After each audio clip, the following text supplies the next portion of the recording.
Hello friends, welcome to my channel નિત્ય English અને હું છું તમારી પ્રિય નિત્યા. તમને એમ થશે કે મેડમ આ પેપર સાથે શું કરી રહ્યા છે? તો મિત્રો, ઘણીવાર આપણે કાગળ સાથે રમતા હોઈએ છીએ. તો કાગળ સાથે આપણે અલગ અલગ જે એક્ટિવિટીઝ કરીએ છીએ એને ઇંગ્લિશમાં શું કહેવાય? ચાલો જાણીએ. સો મારી જોડે આ એક કાગળ છે. નાવ let me crease it. Yes, આ શું કર્યું મેં?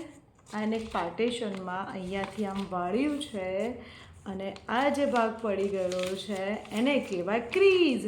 CREASE, crease. I crease the paper, right? And now I fold the paper.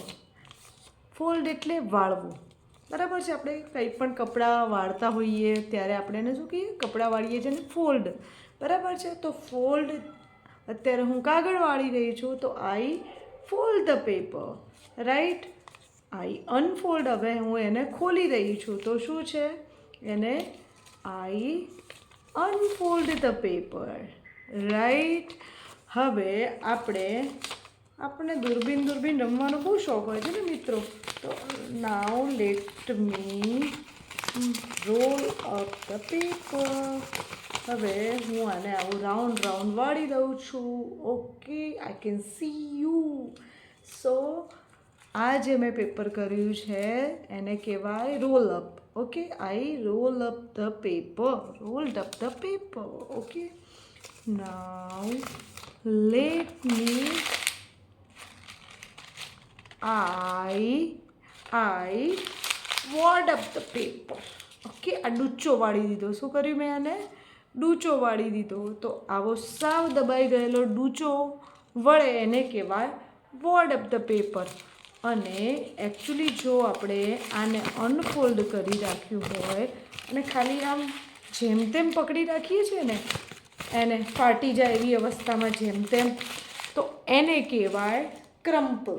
શું કહેવાય? ક્રમ્પલ એટલે કે સંકોચાઈ ગયેલું, રાઈટ. ઘણીવાર આપણે વોલેટમાં પેપર મૂકતા હોઈએ છીએ અને સાવ અનઇવન અવસ્થામાં હોય છે, વ્યવસ્થિત નથી હોતું, તો એને કહેવાય ક્રમ્પલ.